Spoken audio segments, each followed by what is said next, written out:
Al termine del match tra Rio Bumu Maragona e Volley Club Leoni siamo con Olga Ingianni, schiacciatrice del Volley Club Leoni, e Olga, è finita 3-1 ma è stata una gran bella partita, tirata fino all'ultimo. Sì, innanzitutto sapevamo che venendo qui non sarebbe stato assolutamente facile, ci prepariamo a questa partita da tutta la settimana, era una delle partite più importanti del campionato e siamo contente anche se è stata molto difficile perché il ritmo è sostenuto e comunque la squadra di Aragona è ben strutturata e sapevamo che sarebbe stato difficile.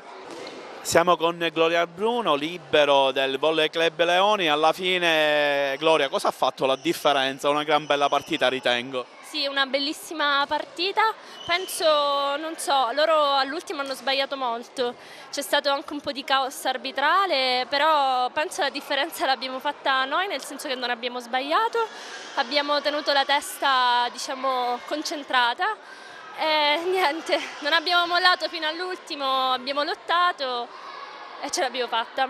Francesca Cosumà, una gran bella partita, ve la siete giocata alla grande, però alla fine ha vinto il Club Leoni, credo con merito, anche se voi non avete demeritato. Sicuramente una partita bellissima, dicevo questo agli avversari che poi fuori dal campo sono amici. Mi sono veramente divertita, una partita di livello penso alto, penso che abbiamo dato spettacolo e la dimostrazione è stato il pubblico che era veramente entusiasta. Una gran bella partita contro una squadra molto forte, comunque punto a punto fino alla fine. Sì, una battaglia, una bellissima partita, complimenti a loro sicuramente.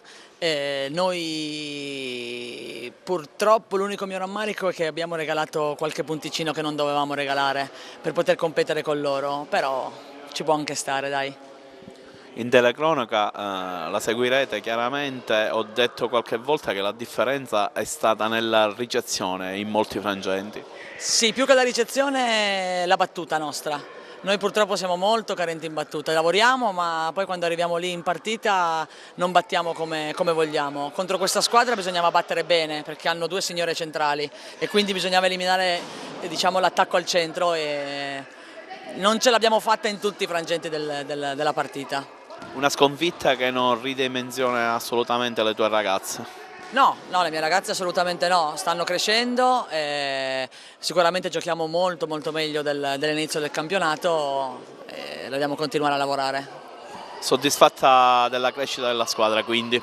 Senza dubbio, sì, io sono soddisfatta di questo, ripeto, bisogna eliminare alcuni errori stupidi, io li chiamo errori stupidi, regali che noi facciamo e contro queste squadre, contro di loro, contro Trabia e contro US Volley non ci possiamo permettere di regalare nulla se vogliamo fare qualcosa in più.